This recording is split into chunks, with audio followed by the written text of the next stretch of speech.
gotta go.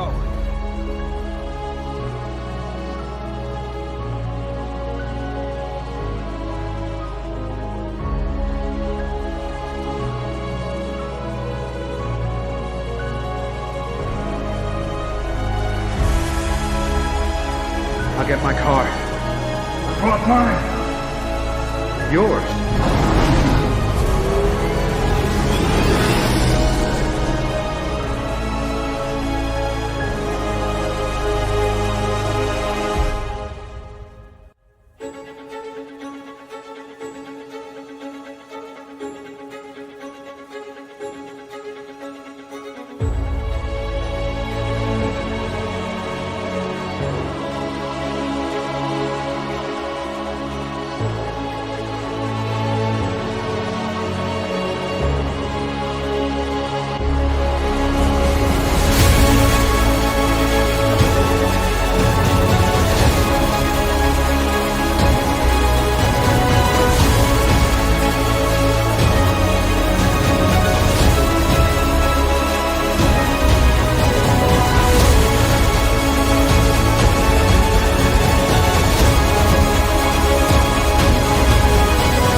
I gotta get me one of those. Hello, and welcome to another episode of MattDamon Discussions. So, Netflix keeps producing more kick-ass content, this time starring Batman. Well, sort of. The Rip just came out by Artist Equity, starring Matt Damon and Ben Affleck. And I'm really excited to talk about this movie. And please welcome as I bring on ZodWriter. How are you, man? Oh, good. Happy to be here. Happy to have you on. I'm really excited to talk about this film because honestly, like I was expecting kind of an entertaining film, but I was really surprised like how much I really loved it. Like I really I mean we'll get into this later, but I was just shocked in a good way how great this film really was. Okay, cool.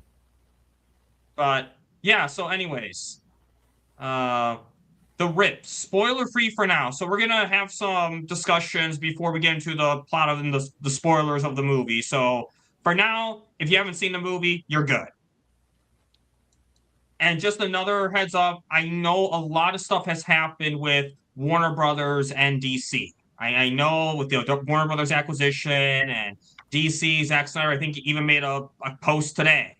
I know there's a lot of stuff happening, but I really want to dedicate this stream to The Rip because Ben Affleck and Matt Damon put a lot of work into this film, and I really want to have a conversation dedicated to this film. Don't worry that I will be talking about some of this stuff because there is a lot to talk about, especially since Zack Snyder finally did a post with Ezra Miller. So, yes, believe me, we will have that conversation later on. But for now, The Rip. And now, One Punch Dan. I just heard, like, ZodWriter just told me backstage that Just Josh has been removed from the film, and that we'll finally get the Just Joshless cut of the film out. Yeah. Well, there's been a lot of work and a lot of developments with One Punch Dan. I can happily say that I am literally one small sequence away from completing the movie. I was actually, well, not completing the movie. I want to rephrase that because the movie has been done for a while now. This is just a additional sequence that I decided to add to the movie for context. And just before we started this stream, I was just finishing it up. So I've got one little thing left that I want to do, and then I think I'll be happy with where I am, and I'll be good, and I can just wait till March for it to come out. What was I going to say? I don't know, but I'm excited for everybody to see it. I really am. I'm excited too, and I will see it sometime in February. I'm giving Yeah. Zod some time to get Oh yeah, those. no, it'll be done in plenty of time. Like I told you, I've been working on it, and I wanted to.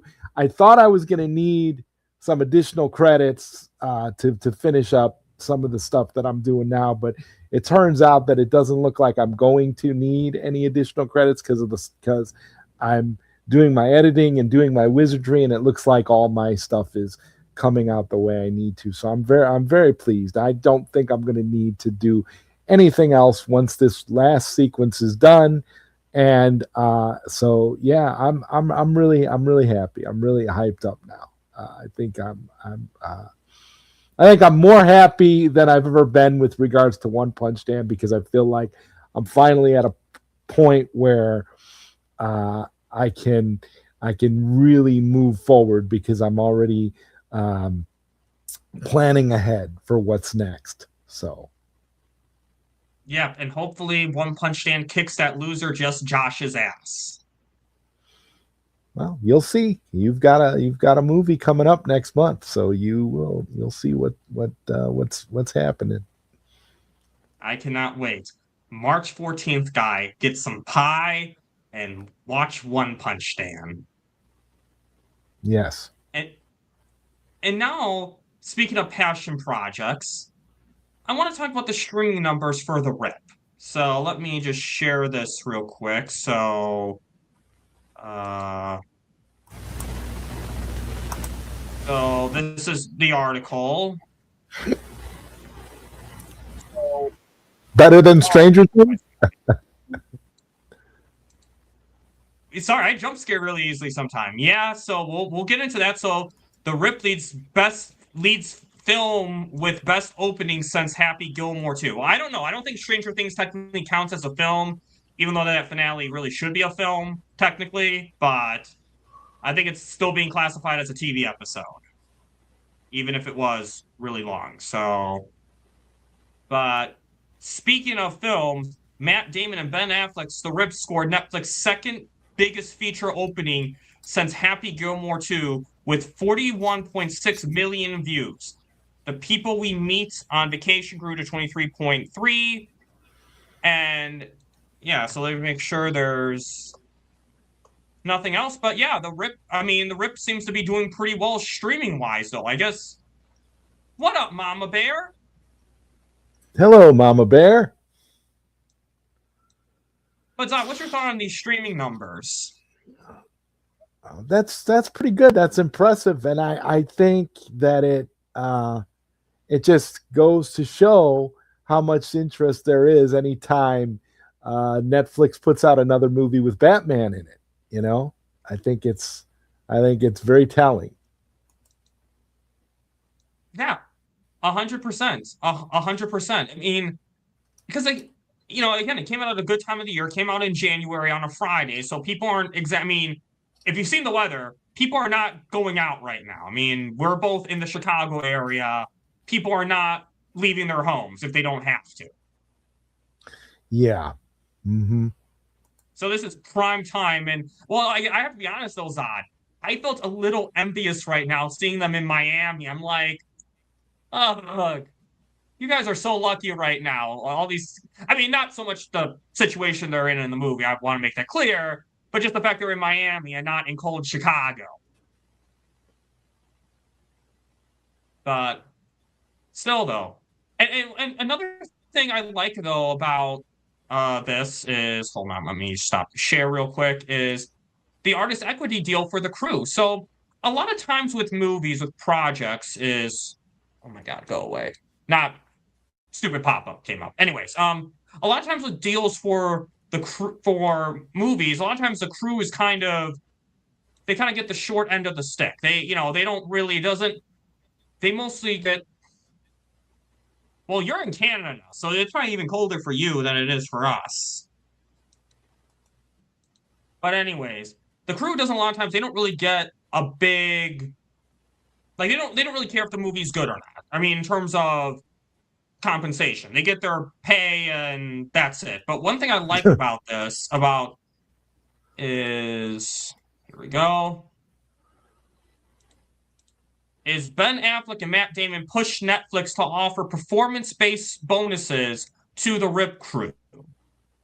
So basically for Ben Affleck and Matt Damon's upcoming Netflix movie, obviously this came out January 9th, but I still think this is really important to talk about. The filmmakers pushed the streamer to strike a deal that would reward the crew bonuses if the film performs well.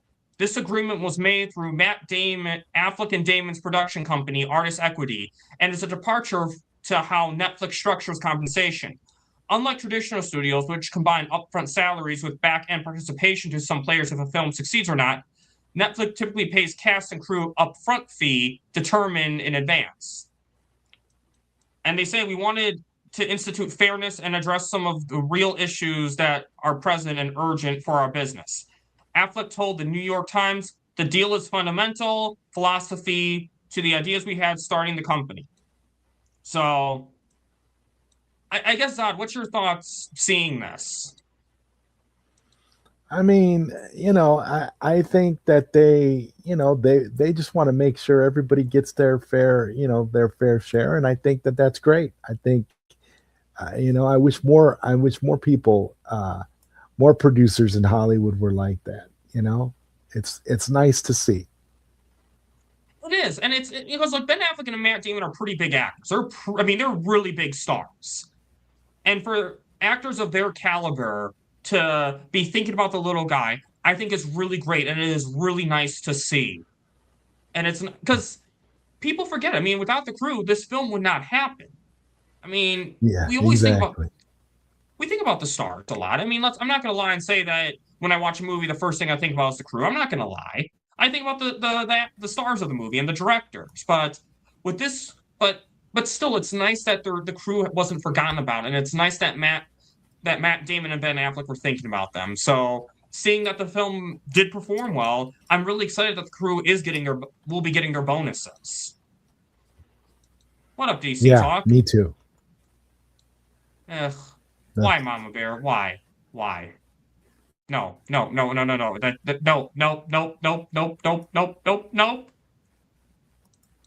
What up to Curly Ray? So again, shout out to Ben Affleck and Matt Damon, and it just shows they're good people, though. It shows they're good people, that they're thinking about everyone. So yeah, shout out to them. And now the RIP spoiler warning. So we kind of had our little spoiler-free discussion. Just wanted to go over some stuff spoiler-free real quick. So now, guys, if you had not seen, yes, I know, Mama Bear, I know. I'm just in denial here, okay? That's all.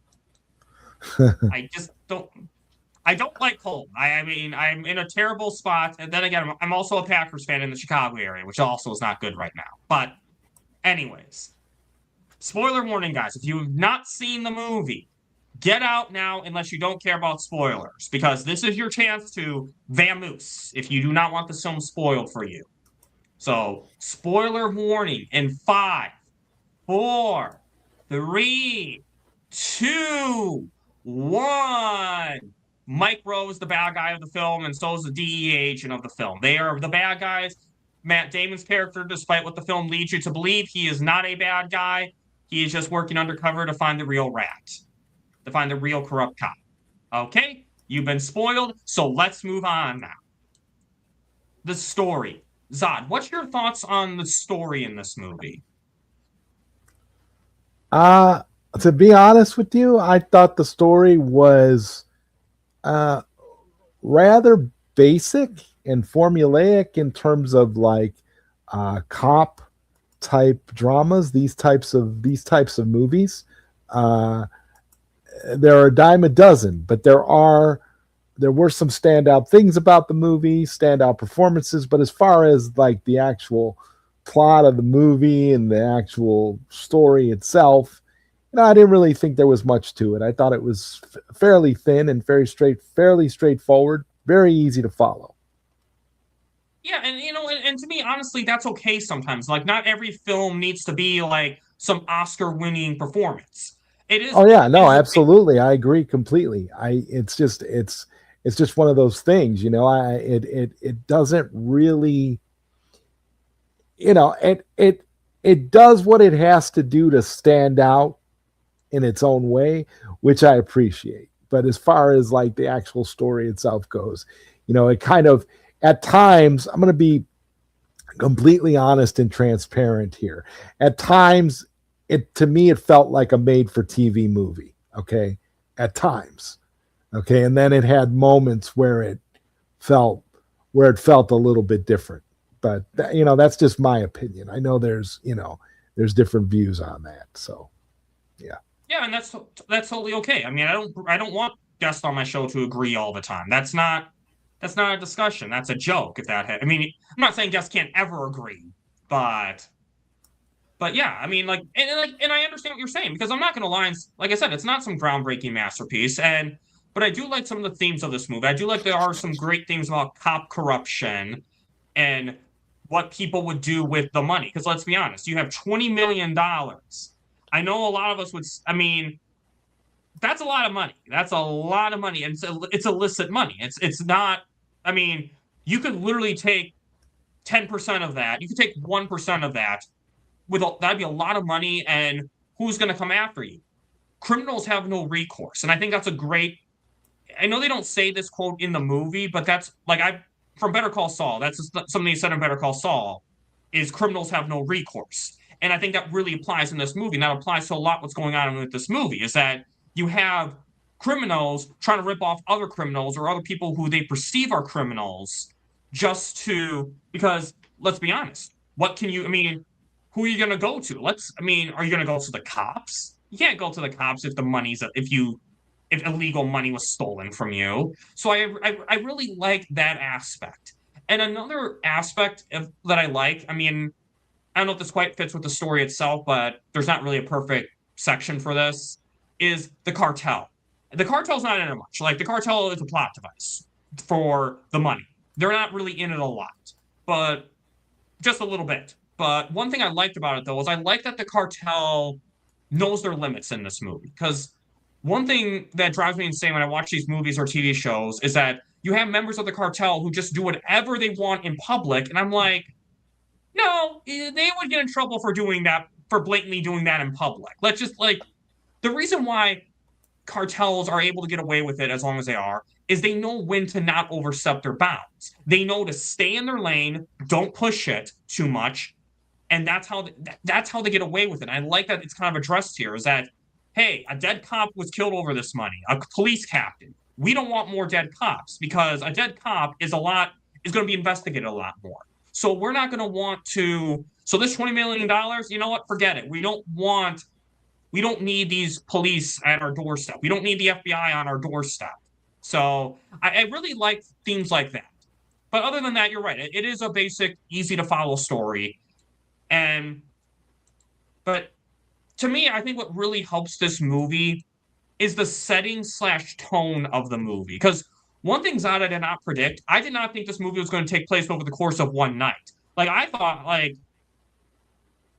they were going to be, it was going to go on for days story-wise, but the setting is just one night in Miami. But I think what really helps this movie is the tone, is the suspense of the movie, is that you see all these people arguing, all these people fighting. You don't know who's right. You don't know who's the good guy. You don't know who's the bad guy. You're questioning people's motives.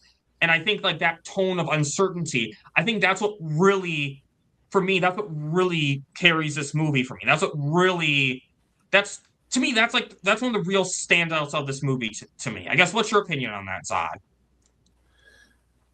Yeah, I mean, when you're watching it and you're following along and you're trying to, see where they're going to go, it definitely does a good job of kind of reeling you in at times to make you stop and think about the actual story. Because I like I said, I wasn't really all that invested at first. I mean, I thought it was cool, but I kind of was like, man, I've seen so many movies like this, in my lifetime, that it's going to really take something, to stand out. And as far as, the whole plot line that you brought up about about the cartel not wanting to worry about the money, that actually makes sense. I found that to be a very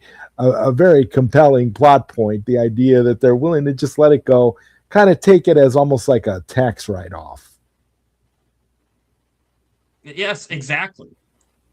Because again, like sometimes trying to get money can be expensive, and the amount of the money they have to spend to cover up these police murders, cover up, like hire the hitman, either kill the hitman or get them into hiding. That's expensive. So yeah, and I think that like the tone did a really good job of just setting up the tension for me with the police, like not knowing who to trust, not knowing, can you trust this person? Can you trust that person? I feel like, because like, I mean, even Sasha Kanye's character, you kind of wonder about her. I mean, she has drug money in her home. Is she up to no good at certain points? I mean, later on in the movie, it's kind of obvious she's not, but like at first, you even wonder about her.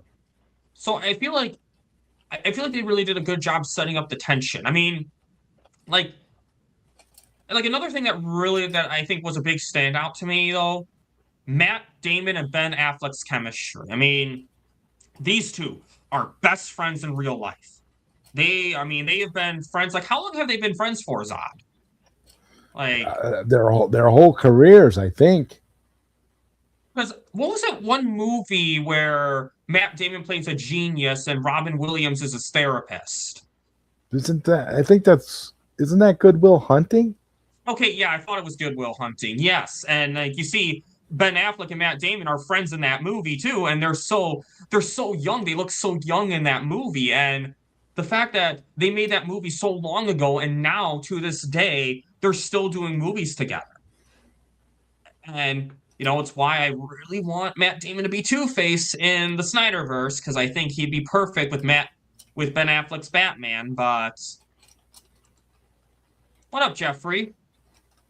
Yeah, I think you're right. I think that'd be perfect. But I feel like that's a great part of this movie, though, too, is that with Matt, like, even in this movie, you really feel the chemistry, at least in my opinion, with these two guys. When they're fighting, even, I feel like there's chemistry. Like, with Ben Affleck, you feel like they've been friends for a long time, and how painful it is for Ben Affleck's character to not trust Matt Damon. It's such... Like, I guess, what was your thought on the chemistry with these two guys in this movie? Well, I like the fact that they played friends who knew each other all their lives, because essentially that's how it came off. It came off like they were best friends. Like, they've been through a lot together, and you're gonna have conversations with people that you know really, really well that you're not going to have with other people. And I really enjoyed that chemistry. That, to me, that was one of the highlights of the movie. Exactly. And I think that's what helps with actors, sometimes when actors don't really have to act per se. I mean, yes, there was never a point publicly, there was not a point where Matt Damon and Ben Affleck hated each other, at least not that I know of. So obviously there was some acting involved, but like, it helped make their friendship believable, is the fact that they didn't really have to act like that. It's like the characters were friends for a long time, and the actors were friends for a long time. And I think that's another aspect of, to me, that really carries this movie, is that the actors are really good. Again, it's like even when Ben Affleck can't trust Matt Damon, just feeling like you can tell that he's playing, that he's hurt, that he can't trust his friend who appears to be this corrupt cop. That, like, this guy that he's known all his life, he can't trust. And you feel that tension with them. But what I like is that when they do work together, is that they work together really well. Is that eventually Ben Affleck's character realizes what Matt Damon's doing, and they're able to even play fight. When they do that fake fight, no problem. It's like you see them work together really well at the same time too. And it's just, you believe that they're good partners who can work together. So I think that's a really strong aspect of this movie. And because I agree with you, Zod. I think the story itself is a basic story. There are some cool themes of cop corruption and criminals having no recourse, but I don't really watch a lot of cop shows or cop movies. I think the only other cop show I watched is Lucifer, which was technically a cop show. Even though it involved the devil, it was technically a cop show. Technically. And what up, Sin Havoc? Thanks for stopping by. So I think that, but anyway, back to it. It's like what you said. It is a basic story. So you need other aspects to help this movie stand out. And I think one thing that helps this movie stand out is these two. I think these two are an important part, like really help this movie. I think there's another aspect that carries the movie really well. Yes, absolutely. And now the opening. I guess, what's your thoughts on the opening of this movie? You know, I was thinking of, you know, who I thought about when I saw the opening of the movie? I thought of our good friend Sophia from Rebel Moon. That's who I thought of. I was thinking this would have been a cool little role for her to have. You know, yeah, that's actually a good point. She could have done a really good job in. And I think she would have brought a gravitas to it, would have brought some action to it, and it would have been a better sequence. That's what I was thinking. You know, the filmmaker in me is sitting there thinking, you know what? I know it's a very, very small role, but it would have been nice to see Sophia in there. Just saying. You know, that's a good point. That's a fair point. I mean, I think to me the opening does what it needed to do. It set up the plot of the movie, and it kind of set up what's going on with the movie. I think it does a very good job, I think, of kind of getting the exposition out there, explaining the issues of why the police can't be trusted right now because they have the VCAT. That was I think that was the name of the team. The other, I don't remember all these abbreviations, guys. I know Tactical Narcotics Team, not Tactical Narcotics Team. But I think it did a very good job of setting up what it needed to set up. And, well, who knows, Sin Havoc? Who knows? I don't know if I really want a sequel to this movie. I think this was a very good standalone movie, in my opinion, that I don't know if I'd really want a sequel, to be honest. Yeah, I'm with you there. I personally don't really want a sequel. I think it was good enough for what it was. And I was happy to see it, but sequel, nah, not so much. But I will say though, Zod, when I rewatched the movie, I think I really liked the opening a little better because I think the opening did a lot of subtle things really well. There's moments where it's where the captain's talking to Sasha Calle's character. You know, you don't realize that at first, but in rewatching the movie, I'm like, oh yeah, that makes sense. That's really cool. And I think that's another thing I like about this movie is picking up stuff that you know now that you've seen the movie. So, but one thing before I move on, did you notice that there was also an actor from Christopher Nolan's Batman trilogy in this movie? Yes, of course. I recognized the mayor. I was looking at him like, wait a minute, is that who I think it is? Yeah, it's the mayor of Gotham from The Dark Knight and The Dark Knight Rises, who gets tragically killed by Bane. So you have two different Batman-related actors. You have an actor from the Nolanverse and an actor from the Snyderverse. Yep. Well, two, I know the Flash was kind of debated, but one for sure. But anyways, another aspect I really like about this movie is Lieutenant Dane Dumars, is Matt Damon's character. Because here's the thing, Zon, when you do a twist in a movie, a twist needs to do two things. One, it needs to not be overly obvious the first time you're watching it, and it needs to make sense when you're rewatching the movie. I thought that maybe Matt Damon's character, was trying to work undercover or do something, but I couldn't know for sure. I wasn't 100% sure. And I'm wondering, why are you lying to the Major? Why are you doing that? Why are you getting other people to join in with you? But then I'm rewatching the movie. I'm like, oh my God, I see it. It's like a subtle thing I pick up on. When Ben Mhm. Affleck tells Matt Damon 150K, that's what I heard on the phone, and Matt Damon's like, 150? I totally flew over my head the first time. The second time I'm watching it, I'm like, aha, I get it now.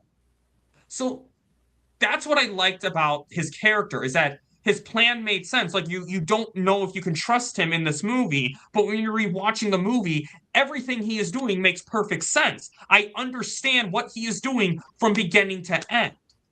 So that's another thing I really liked. I guess, what's your thoughts, Sam? Yeah, I mean, again, it it was connecting the dots of the plot very well. I thought that was pretty neat, and I didn't really have a hard time following it. Like I got it the whole way through. I watched it. I only watched it once, and I totally got what they were going for, and I thought that was very, very clever. The idea of Matt Damon telling all of the characters a different uh, money amount, so that it just felt it was really cool. I mean, and that was a great way to find out who the villain was. Yes, exactly. Because I was confused at first. The first time watching it, I was confused. Like, wait, why am I hearing all these different numbers? Why do you keep saying this number and then this number and then this number and then that number? I'm really like, did I miss something in the movie or something? Like, I was wondering, and I'm like, uh-huh. Because again, it's kind of like what I said about criminals have no recourse. If he makes, who turned out to be Mike, but he doesn't know it's Mike 100% at the time, if he makes Mike think that he's a corrupt cop or whoever, I'm just going to say whoever, since whoever that Matt Damon, if he thinks that he's corrupt, then the other guy will make his move because, again, criminals have no recourse. The easiest way is to steal from a criminal, from another criminal. So that's the perfect time to do it.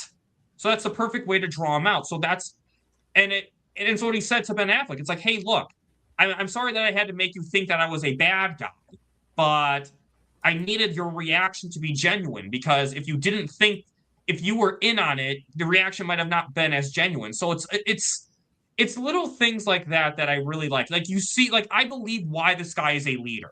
Like, this guy Yeah, to me. I agree. So I really love this character. He really knows what he's doing, and you really feel for his son. I mean, it's like, because think about it. Like, they brought up a really good point. This guy lost everything. Failed marriage, dead kid. He has nothing left to lose. It would be so easy for someone like him to say, you know what? I don't give a shit. No one's going to care if $2 million is missing. No. He No stand by one's his gonna care. moral. Yeah, Because the thing is, what I like about him is, even though his son's not around, he still wants to be the man that his son is proud of, that his son would be proud of. Like, that's why he has the abbreviations on his wrist. Are we the good guys? Always are and will be. He wants to live by that, because even though his son's not around, he wants to be the man that his son believed in. yeah. So, Mm-hmm. and again, this is what carries the movie. It's not the story itself, it's the tension, it's the actors. That's what carries this movie. Like, another one, Ben Affleck. When I saw Ben Affleck take off his shirt, I thought one thing. This guy is Batman. Yeah, Like, you cannot tell me that guy is too old to be Batman after watching this movie. I mean, I know I said this isn't a DC stream, but I come on, like, I have to address this. This guy is totally Batman still. So yeah, absolutely. I mean, he definitely fits that part. I will say, for real. I guess, what was your thought on Ben Affleck in this movie, on his character? I thought he was okay. It made me wish that he was Batman. I wish that he was playing Batman, to tell you the truth. That's what I was thinking. That's what my thought process was.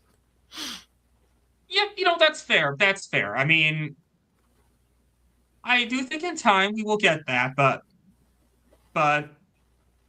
I do think it just shows that he's in shape. He's in shape, and again, I like how I think Ben Affleck gave another great performance in this movie. Is that his confused the conflict you feel with this character is he doesn't know what to do because he doesn't know Matt Damon's plan right away. He doesn't know that this is some big ploy to draw out the real corrupt cop. He's like Right. he's so lost and he's so confused. So, and I think he delivers that performance really well.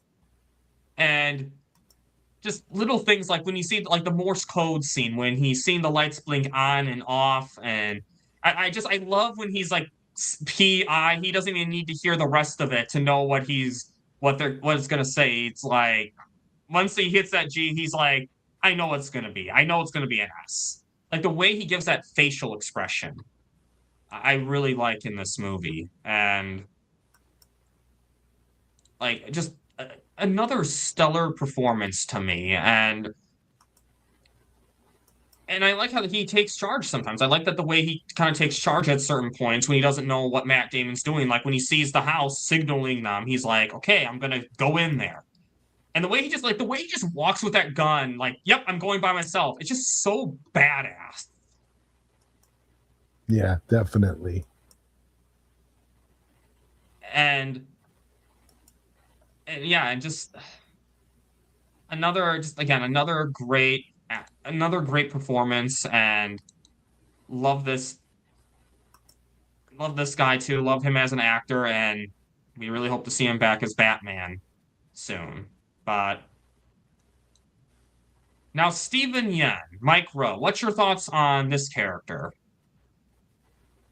I couldn't stand this character. I thought there was something. Not right about him from the beginning. I could sense it. I kind of thought that too, because I know you're supposed to think that he's the good guy, he's the good cop, and I'm kind of thinking, I wonder though, because it feels like they want us to think that he's the only good guy, but the fact that he has his phone, he has another burner phone. I'm thinking, I feel like there's something off with him. I feel, and again, it's Yeah. but Yeah, what I there like was about definitely something. There was definitely something off about him. Definitely. And there was 100% is that he was the bad guy. And it's funny because again, it's what I said earlier with Matt Damon's character. Watching the movie the first time, watching the movie second time, both experiences make sense. I could buy that he would be the good cop, and I kind of predicted he would be the bad cop, but it was to me when it was revealed, to me it wasn't like oh my god, it was so obvious. To me it was like I was right. It was like a satisfaction of being right to me. Yeah. Yeah, exactly. And I mean, here's the thing, though. I'll say this: he was the bad guy. So if you didn't like him, I would say that's actually a good thing. Is this the first time that he's actually played a bad guy? You know what? I wouldn't say it's the first time, but maybe. I mean, maybe because he's been in a couple of movies and things. I don't know. I mean, I only know him from Walking Dead and Invincible, and a cameo on Big Bang Theory when he told Leonard in a flashback to get out because Sheldon's crazy.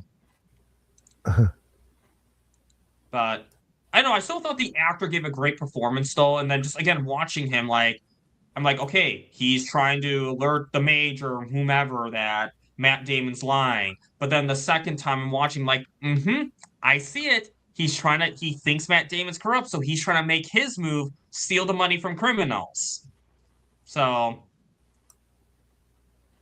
I thought he gave another great performance. So played it like I believed him once he was revealed to be a bad guy. I believed him, and one thing I was kind of hoping watching this movie, I'm like, please don't kill him off because I don't. I'm one of those people where if someone does something wrong, I don't want them to get death, an easy escape with death. For someone like him, I want him to actually face the consequences of what he has done. I don't want him to die and get off easy. I want him to be alive and actually have to live with the consequences of his actions. So I'm really glad that that character survived and he actually will receive real justice and not the relief of death. Yeah. So, other two comps on TNT, I made them one topic for a reason. To me, I mean, there's nothing. I mean, I thought they were great characters. I thought the actors did a good job, but I mean, they served the purpose they needed to serve. They were two more people on the team, but I'm not gonna lie, I could not tell you who is whom.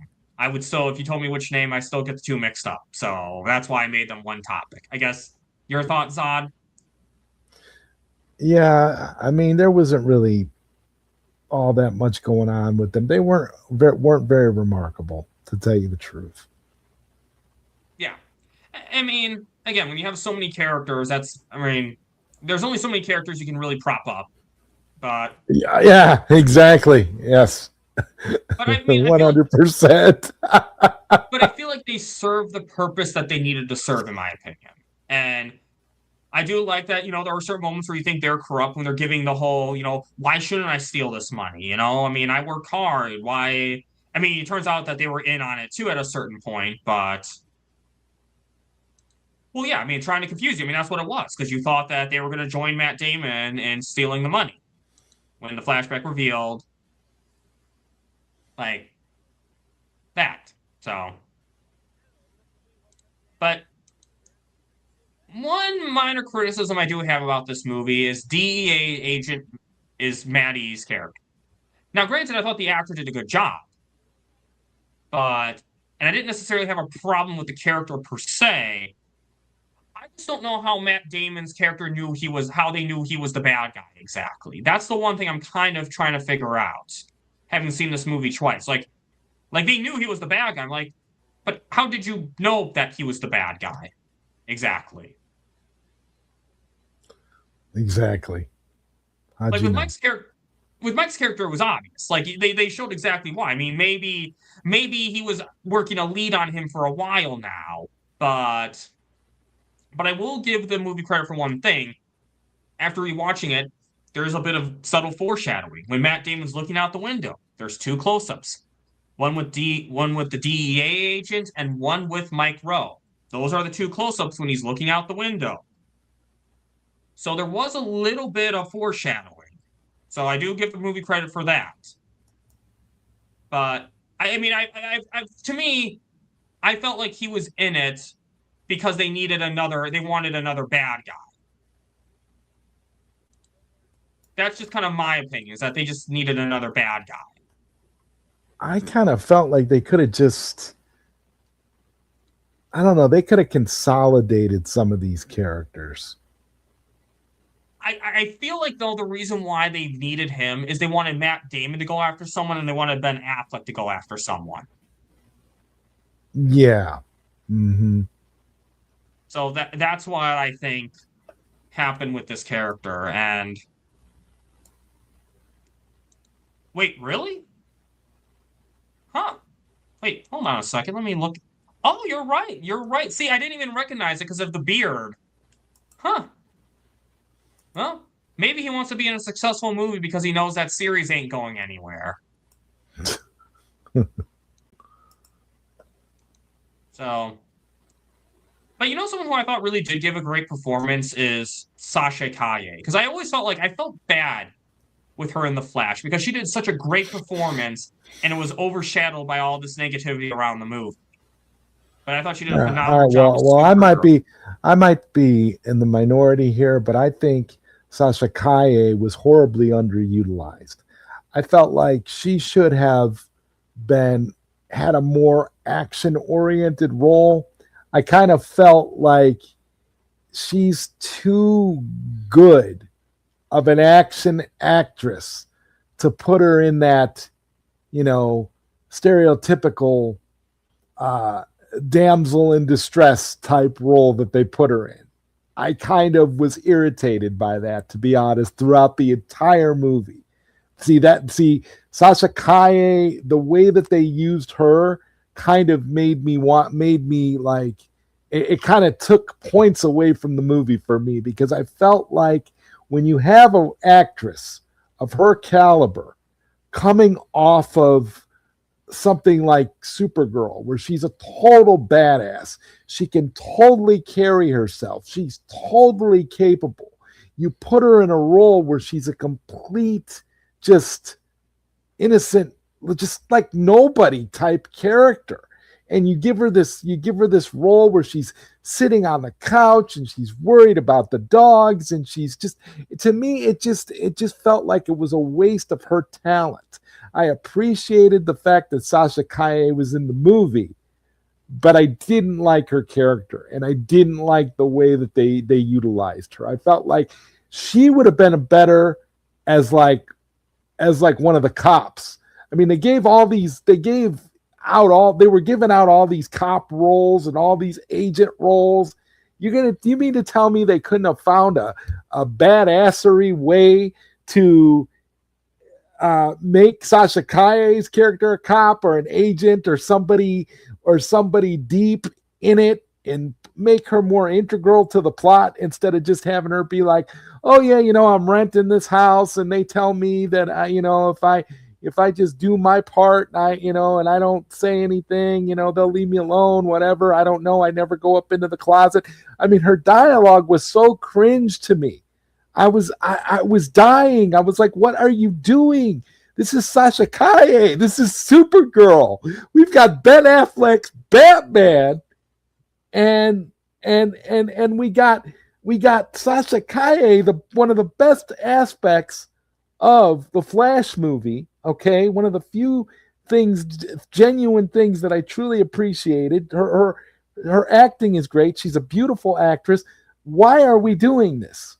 This is 2026. Why does she have that role? There's so many other actresses that they could have given that, damsel in distress role to, without sacrificing the talents of Sasha Kaye. But I guess maybe the idea was to show that Sasha Kaye had some acting range and she could go beyond. But there still wasn't that much to do, so I don't really buy that argument either. I just think she was underutilized. So for me, it's a no-go on Desi. I'm sorry. It's a no-go for me. I mean, that's fair, but I will say she stood out to me more than the other two female cops did. I think, to me, Well, they didn't do it. But they didn't do anything with those two female cops either. They kind of just they sat around counting money and bitching about everything. They didn't really give them anything to do either. See, that's the thing. They narrowed the movie down to just mainly where you're mainly focusing on Affleck and Damon the entire time, and all these other supporting characters are just whittled away and not really given a whole lot to do. And to me, that's part of the problem, because here's the thing: the female police officers that they had to, they were kind of badasses too. I wish they would have had more to do in the movie, but like I said, I was just really disappointed with how they utilized Sasha Kaye, because I was actually hoping, because I realized that there was some kind of a badass twist coming for this movie, because it was so run of the mill up to that point. I was like, man, there's got to be something special about to happen. This isn't going to just be some stupid, straightforward, drug bust kind of a movie, or money laundering kind of a movie thing. They're going to do something here. And I was kind of hoping that it would be revealed that Sasha was like the head of the entire thing, that she was like the main cartel, like she was the top, and then she would have this epic fight with Batfleck. I mean, when I saw her in the movie, I was thinking there's got to be more to her, because they got her in here. She's so boring. She's not doing anything. I'm like, she has got to have something. she's got to have something deep in this story. And it turned out she did it. So I was just like, okay, cool. I'm like, I was letting my imagination run wild with her because I had such high expectations for how they were going to use her in the movie. So, yeah. Well, maybe what she could have been then, because you were saying consolidate characters earlier. Maybe instead this could have been the consolidation then is this right here. I mean, obviously she didn't have to be a DEA agent, but she could have been like the other person that they had to chase. You know, you had Matt Damon needed to chase his little bad guy, and then Ben Affleck needed to chase his bad guy. So making her a villain, and making it a surprise would have been crazy. I think it would have been good for that movie. I think that would have been doper than the swerve that they ultimately pulled at the end of it. I'm like, how do you have an actress like this and you don't use her to the best of her ability? She could have had it. Could you imagine what her fight would have been if it would have been Affleck chasing her, Batfleck chasing Supergirl? Could you imagine the kind of movie that could have been? Can you imagine that kind of fight that the two of them could have had with the martial arts training that both her and Affleck have? It would have been incredible, Dan. That's why I'm disappointed, bro. That's why I'm sitting here like, I don't know, dude. I didn't buy Sasha as just this, stay-at-home chick. I just didn't buy it. It just kind of it went over my head. I was just like, nah, not for me. I'm sorry.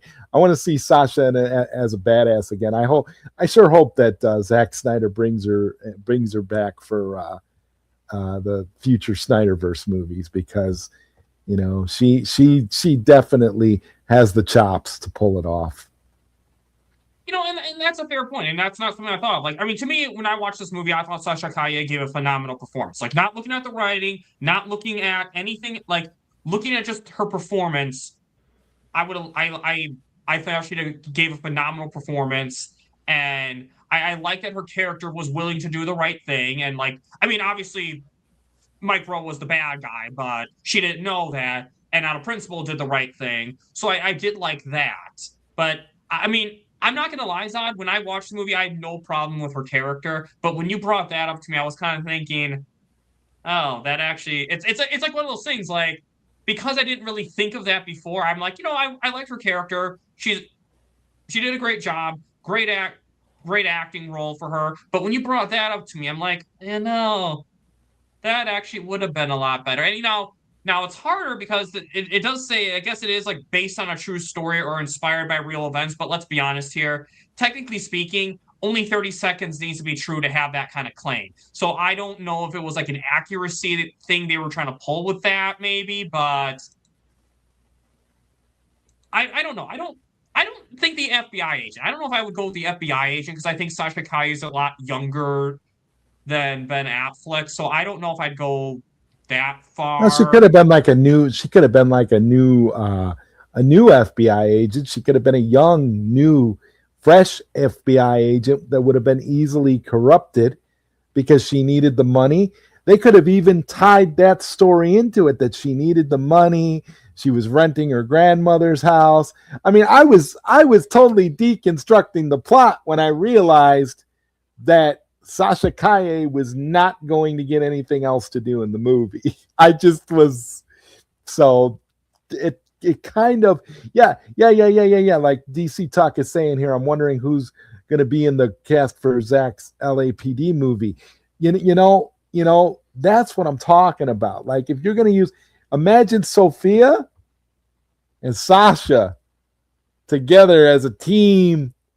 Oh yeah, going after some bad guys. I listen. I don't know. I'm just saying that, to me, I guess my expectations were bigger than what the writers had in mind. I guess that's all. I just had high expectations because you see all these. You see Ben Affleck, Sasha Kaye. You expect.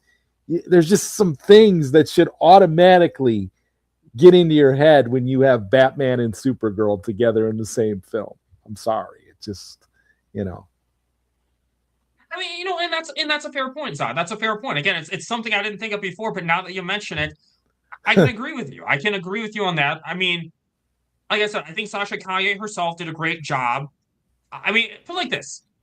I liked her character, but now that you reveal something better, you kind of like, I don't know how to explain. Like, when something's not a problem for you, but then you see something way better, and now all of a sudden it's like, this feels a little more underwhelming now. That's kind of what happened. Is like, liked her character, didn't have any criticism. You mentioned what they could have done instead. I'm like, that would have been better. And again, I don't know. I don't know if they were trying to do an accuracy thing with what this is based off of, and maybe I should have done a little more research in that area before. But I mean, I will say this though. I'm glad that no matter what her role was, I think the thing that I will say is that her acting was really good in this movie. And this movie did really well on Netflix. So I think one thing that this at least did for Sasha Kaye was give her more exposure. So for that, I'm happy. I do hope, though, this does lead to her something even better, like in that LAPD movie that Zack Snyder's doing. So let's just say I hope that this at least opened more doors for her. Yeah, hopefully. Yeah. It's kind of funny though, because I think this is a better movie than The Flash was, but I think Sasha Kaye's role in The Flash was better than in the one in this. Yeah. I think so. So now the reveal / final fight. I think now that you mentioned this whole thing with Sasha Kaye, I'm like, damn, I kind of wish that was the reveal now. But I know, doesn't it? I mean, doesn't it fit better with the way, especially when you think back? Okay, think back about this for a minute, Dan, about the dialogue that they were having earlier with Sasha Kaye when they first got to the house, and they were having that conversation, and they were saying, and he, the whole thing about, she's like, do you have a warrant or whatever? And the whole thing about them coming in, and then the conversations that they proceeded to have with her throughout the movie, where it just seemed like there was something about her. I mean, even at one point, I can't remember if it was Ben Affleck or Matt Damon that's even commented and said something about it. There being something not quite on the up and up about Desi. Like there was something at some point, one of them had said something about that. And then once I saw like Stephen Yeun's character getting really comfortable with Desi and stuff, I started to think, well, what if Desi is the one pulling all these strings and Yeun is over here basically working for her, but they're trying to throw off the police. I mean, my mind started going in all these different directions. So it's kind of like you want to, and I guess it was because, again, I had such high hopes for that ending and for that reveal. And I liked that they had a swerve and that they had a final fight and that they had a reveal. But I just was disappointed overall because, again, it was better in my head than what I was seeing on Netflix. I just... and that's a fair point. I mean, but in terms of like the reveal, I think they did a great job connecting the dots. I mean, I think the reveal makes sense as you watch it. Like, even though I do think, Zod, what you thought with Sasha's character was better, I will say that rewatching the film, Sasha's character made sense both the first time and the second time. The first time being she doesn't trust the corrupt cop, or there's something dishonest about her because she's not trusting the corrupt cops, versus the second time, the police captain told her, don't trust anyone. So that's why she was being hesitant with the cops. So I do think in that regard, that was really clever. But I do think what you said, that would have probably made the reveal better. But I think with the reveal that we got, I do think given that, I think they did a great job connecting the dots. The things like why Matt Damon and Ben Affleck were fighting, like when it was a real fight, when it was a fake fight. I think they did a good job exposing Mike Rowe really well. I think the Mike Rowe reveal I really liked. The Maddie reveal, the DEA agents, again, that was a reveal because they needed two bad guys. One for Matt Damon, one for Ben Affleck. Yeah. But I do think the final fight was shot really well. I think it was a great action sequence with both of them. I love how Ben Affleck just steals his brother's car. Because let's be honest, if that wasn't his brother's car that he stole, I mean, could you imagine how much trouble you'd be in for stealing an FBI agent's car? I mean, I don't know, maybe because like you were chasing a criminal, and you were a cop, you might get some leeway. But I don't know. I still love that he just stole his brother's car just to catch the bad guy, which I thought was really cool. Yeah, Yeah, he's that Mark was Racing cool. from Invincible. And I think the action sequence was shot really well. I think the stunts with Matt Damon and Ben Affleck were really good. Both still have it. Both actors still have it. Both actors are in really good shape, and both were badasses. I think the final fight just showed Matt Damon and Ben Affleck's badassery, so I really liked that. I guess what was your thoughts on the final fight? I thought it was good. I mean, I enjoyed the idea of them both having somebody they had to go after. But I don't know. Again, by the time I had gotten to this point, though, man, like I said, I was kind of checked out because, like I said, and so at the end of it, I was just kind of like, after the final fight and the big reveal, I was like, okay, well, this was kind of not expected, but was kind of the least creative direction they could have went. It's probably like, maybe that probably would have been like the third or fourth ending option that I would have went with if I was writing the movie. I probably would have went with that would have been at the very end, we would have been on that whiteboard writing down possible endings, and that would have been like 3 or 4, the one that they actually went with, versus the one that I came up with Sasha Kaye being the head of the cartel and running everything. And you could have had Batfleck going after Sasha and Matt Damon going after Mikey Yoon, or Stephen Yoon. And that's fair. I think for me, though, what really made why I liked the final fight and the kind of reveal was I did like the way that they tricked Maddie into revealing himself into, because I'm not gonna lie, some people would be like, how did you forget he was on speaker? The thing is, I forgot that he was on speaker. That's the thing, when Maddie's revealing himself and saying everything, I actually did forget that he was on speaker because of how everything was so tense and set up well. People make mistakes like that in real life, and I think that, and I did like the cleverness of the characters of Matt Damon and Ben Affleck. So I do give it props for that. And again, I think they fought really well. I like that they tricked them by filling up the bulletproof bags with the Webster, the yellow pages and the not money. So they didn't actually put the money at risk. And I think that's what I liked, is that I think the two characters set up really well with Ben Affleck turning his location on and them not putting the actual money there. So it was little things like that I really liked. But I do understand where you're coming from, though, because I definitely, and I would have made Sasha Kaye the head. If you're what I would have done is I would have just made her some member of the mob boss, and then she's selling out the mob, because I like the idea that the cartel wasn't really involved. So I think what you could have done with that is just have her just be some ordinary cartel member who's just going to take this opportunity to vamoose. Yeah. So they could have done, I would have done that instead. But other than that, though, I did think that it was what up, Qatar?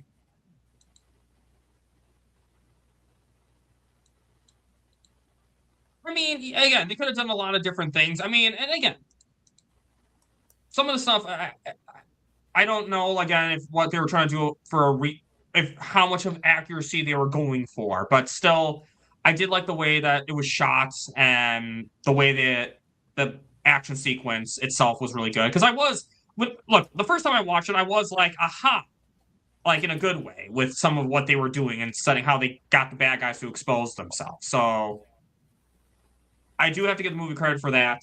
Again, it's literally not until ZodWriter gave this idea with Sasha Kaye. That's the ending. I will say this. Ending was generic. I mean, didn't love it, didn't hate it. I think, it was just, again, they wanted to give the movie a happy ending, so that's what we got. After all the tension, they wanted. I did like that the money was, that the money was all there. So I was, they got that, and then, I mean, since Desi wasn't a criminal, I'm glad she got her happy ending. So Yeah. But I guess, do you have any other thoughts on the ending? No, not really. I mean, I think we've pretty much covered it. Any other thoughts? Anything else you want to address that we didn't cover? Overall, I thought the pacing of the movie was pretty good. And like I said, it was very easy to follow, and it was a nice little story, and it kept me entertained the entire time. So I can give it that. Okay, so based on that, then, here we go. What do you want to? Final thoughts on what did you rate this movie as? Final thoughts. I enjoyed the movie. It was entertaining. I found it to be a little mediocre in some aspects, but all in all, it was a good time. So I'll probably give it a 6.8 out of 10. Okay, that's fair. That's totally fair. I think for me, I really did love the movie, even with what you said. I was going to give it in like the 9 rating, but I think based on what you were saying with what they could have done with Sasha Kai's character, I will probably give it an 8.8, 9, 2, 3, 4, 9, 6, 5, 9, 3 out of 10. Because I still, despite what they could have done with Sasha Kai's character, I really loved the film, and I'm not going to take that away from either of the 2 times I watched it. I still really enjoyed it. I still think it was a really great movie, and I think to me it was a really special movie.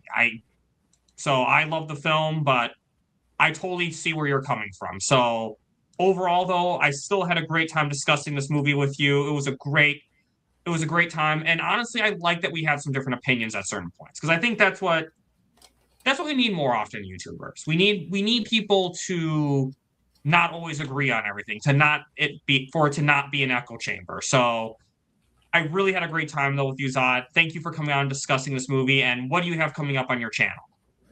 Well, as of right now, I've been posting music on my channel. But see, here's the thing: my channel, nobody really watches my channel right now. My channel's kind of, I consider my channel to kind of be experiencing a lull. But see, the truth is, I've been focusing primarily on One Punch Dan. So hopefully, things will probably start picking up on my channel once One Punch Dan is released in March.